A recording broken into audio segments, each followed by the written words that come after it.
আসসালামু আলাইকুম দর্শক শ্রোতা, সকলেই কেমন আছেন আপনারা? আশা করি সকলেই ভালো আছেন। তো দর্শক শ্রোতা, আজকের এই ভিডিওটি যে যেখান থেকে যে অবস্থাতে দেখার জন্য ওপেন করেছেন, আপনাদের সকলকে জানাই শুভেচ্ছা এবং অভিনন্দন। তো দর্শক শ্রোতা, আপনাদের ভিডিওগুলো কিভাবে ইউটিউবের টপ সার্চ র্যাঙ্কিংয়ে নিয়ে আসবেন বা কিভাবে কাজ করলে আপনাদের ভিডিওগুলো ইউটিউবের প্রথম পৃষ্ঠায় চলে আসবে বা প্রথম পাতায় চলে আসবে, আজকের এই গুরুত্বপূর্ণ ভিডিওটি যদি শুরু থেকে শেষ পর্যন্ত আপনারা দেখেন, তাহলে এখান থেকে অনেক কিছু অজানা বিষয়, যে বিষয়গুলো বিগত দিনে আপনারা কখনো দেখেননি, আপনারা কখনো শোনেননি, সেই বিষয়গুলো সম্পর্কে আপনারা ভালোভাবে ধারণা পাবেন। তো দর্শক শ্রোতা, আজকের এই ভিডিওটি মূলত আমাদের নতুন নতুন কন্টেন্ট ক্রিয়েটরদের জন্য, যারা ইউটিউবের জন্য নতুন নতুন কাজ শুরু করেছেন, তাদের জন্য আজকের এই ভিডিওটি মোস্ট ইম্পর্টেন্ট, খুবই গুরুত্বপূর্ণ। আজকের এই ভিডিওটি কোনো ক্রমেই স্কিপ করে দেখা যাবে না, শুরু থেকে শেষ পর্যন্ত আমাদের কথাগুলো আপনাদের শুনতে হবে। তাহলে আপনারা বুঝতে পারবেন যে কিভাবে ইউটিউবে কাজ করলে আপনাদের ভিডিওগুলো ইউটিউবের প্রথম পৃষ্ঠায়, প্রথম পাতায় আপনারা সার্চ করলে দেখতে পাবেন। তো দর্শক শ্রোতা, আমরা যারা ইউটিউবার রয়েছি, আমরা যারা ইউটিউবিং শুরু করেছি, আমরা অনেক ইউটিউবার আমাদের ভিডিওগুলো যখন আমরা ইউটিউবে সার্চ দেই, তখন আমরা ইউটিউবের প্রথম পৃষ্ঠায় দেখতে পাই না বা সার্চ র্যাঙ্কিংয়ে সবার উপরে দেখতে পাই না। তো দর্শক শ্রোতা, কী কারণে আমাদের ভিডিওগুলোকে আমরা টপ সার্চ র্যাঙ্কিংয়ে দেখতে পাই না, সে বিষয়গুলো সম্পর্কেই আপনাদেরকে আমরা ধারণা দেব। তো দর্শক শ্রোতা, এখানে প্রথম যে কারণটি আমি উল্লেখ করব সেটা হলো আমাদের কন্টেন্ট কোয়ালিটি। আমাদের কন্টেন্ট কোয়ালিটি নিম্নমানের হওয়ার কারণে ইউটিউব আমাদের ভিডিওগুলোকে সার্চ র্যাঙ্কিংয়ে সবার উপরে নিয়ে আসে না, আমাদের ভিডিওগুলোকে ডাউন করে রেখে দেয়। তো দর্শক শ্রোতা, একটা জিনিস আপনারা যদি খেয়াল করে দেখেন, তাহলে আপনারা আরও বেশি ভালোভাবে বুঝতে পারবেন। তো দর্শক শ্রোতা, আপনাদের ভিডিওগুলো যখন কোনো অডিয়েন্স বা যখন কোনো ভিউয়ার্স যখন আপনার ভিডিওগুলো দেখা শুরু করে, অনেক সময় আপনাদের ভিডিওগুলো একটু দেখেই কিন্তু চলে যায়। আর একটু দেখে চলে যাওয়ার কারণে ইউটিউব বুঝে নেয় যে আপনার ভিডিওগুলোর মধ্যে কোনো কিছুই নেই। আর কোনো কিছু না থাকার কারণে ইউটিউব আপনাদের ভিডিওগুলোকে ডাউন করে রেখে দেয়। ইউটিউব আর কখনো আপনাদের ভিডিওগুলোকে উপরের দিকে নিয়ে আসে না, ডাউন করে রেখে দেয়। কাজেই আমাদের কন্টেন্ট ক্রিয়েট করতে হবে এইভাবে। প্রথমে যেমন আমরা আকর্ষণীয়ভাবে বক্তব্য পেশ করি, এভাবে যদি আমরা প্রত্যেকটি কথায় আকর্ষণ রাখি, তাহলে একজন ভিউয়ার্স যখন আমার ওই ভিডিওটি দেখবে, তখন সে বুঝবে যে এর পর না হয় আরও কোনো আকর্ষণীয় বিষয় রয়েছে, তারপর না হয় আরও কোনো আকর্ষণীয় তথ্য রয়েছে। তখন এভাবে করেই একজন ভিউয়ার্স আপনার ভিডিওটি শেষ অবধি দেখবে। আর যখন আপনার ভিডিওটি সব ভিউয়ার্স শেষ অবধি দেখবে, তখন আপনাদের ভিডিওর watch time, average watch time বৃদ্ধি পাবে দ্বিগুণ হারে। আপনার ভিডিওর ওয়াচ টাইম গড় অ্যাভারেজ হবে 3 মিনিটের উপরে।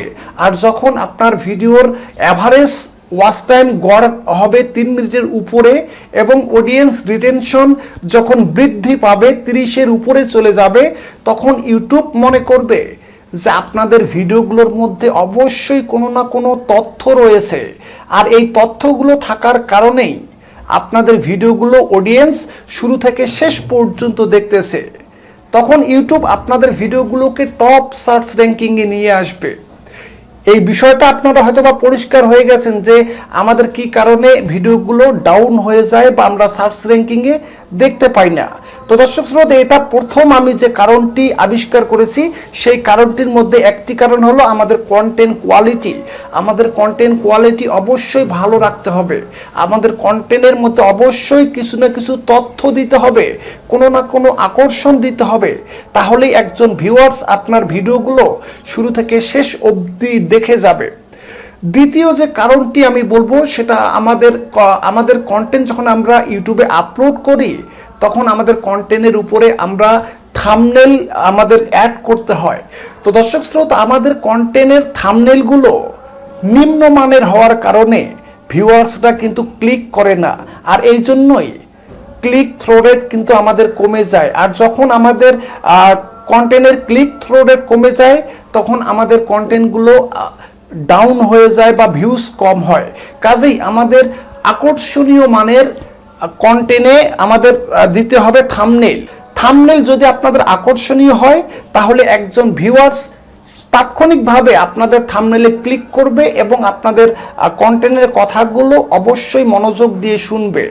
তৃতীয় যে অপশনটি আপনাদেরকে আমরা বলবো সেটা হলো আমাদের কন্টেন্ট যখন আমরা আপলোড করি তখন আমাদের কন্টেন্টকে বোঝানোর জন্য আমরা টাইটেল ব্যবহার করি। আর আমাদের সেই টাইটেলের মধ্যে যদি কোনো কিওয়ার্ড না থাকে তাহলে ইউটিউব আপনার ভিডিওগুলোকে কখনোই টপ সার্চ র্যাঙ্কিংয়ে নিয়ে আসবে না। অবশ্যই আপনারা চেষ্টা করবেন যে আপনাদের টাইটেলের মধ্যে যেন কিওয়ার্ড থাকে। পারলে আপনারা হ্যাশট্যাগ ব্যবহার করবেন। হ্যাশট্যাগ ব্যবহার করলে আপনাদের কন্টেন্টগুলো সার্চ র্যাঙ্কিংয়ে সবার উপরে উঠে আসবে। আমরা চতুর্থ যে স্টেপটি আপনাদেরকে জানাবো সেটা হলো আপনাদের ভিডিও ডিসক্রিপশন। আমরা অনেকেই ভিডিও ডিসক্রিপশন লেখি না। আমাদের ভিডিও ডিসক্রিপশনে যদি আমরা পূর্ণাঙ্গ কিওয়ার্ড ব্যবহার করতে পারি, আমাদের ভিডিও ডিসক্রিপশনে যদি আমরা ভালোভাবে লিখতে পারি তাহলে ইউটিউব আপনাদের ভিডিওগুলো টপ সার্চ র্যাঙ্কিংয়ে নিয়ে আসবে। আমাদের ট্যাগ, আমরা পঞ্চম যে স্টেপটি আবিষ্কার করেছি সেটা হলো ট্যাগ। আমাদের ট্যাগ যদি আমরা ভালোভাবে কিওয়ার্ড রিসার্চ করে দিতে পারি তাহলে আমাদের ভিডিওগুলো টপ সার্চ র্যাঙ্কিংয়ে নিয়ে আসবে। ভিউয়ার্স যখন আপনার ভিডিওটি সার্চ করবে তখন একটা কিওয়ার্ড লিখেই কিন্তু তারা সার্চ করে। আর এই কিওয়ার্ডটা যদি আপনার কন্টেন্টের ভিতরে, আপনার ট্যাগের ভিতরে না থাকে সেক্ষেত্রে আপনাদের ভিডিওটি খুঁজেই পাওয়া যাবে না। সুতরাং এখানে ট্যাগ কিন্তু অত্যন্ত গুরুত্বপূর্ণ। এই বিষয়গুলো যদি আপনারা মাথায় রেখে আপনারা ভিডিও আপলোড করেন বা ভিডিও আপলোড করার পর এই বিষয়গুলোকে যদি আপনারা ভালোভাবে ম্যানেজ করতে পারেন তাহলে আমি গ্যারান্টি দিয়ে বলবো যে আপনাদের ভিডিওটি, আপনাদের কন্টেন্টটি ইউটিউব টপ সার্চ র্যাঙ্কিংয়ে নিয়ে আসবে। আশা করি বিষয়গুলো সম্পর্কে আপনারা ভালোভাবে বুঝতে পেরেছেন যে কি কারণে ইউটিউবে সার্চ করলে আমাদের ভিডিওগুলোকে আমরা খুঁজে পাই না। তো দর্শক শ্রোতা, আজকে পর্যন্তই। সকলেই ভালো থাকবেন, সুস্থ থাকবেন। আল্লাহ হাফেজ।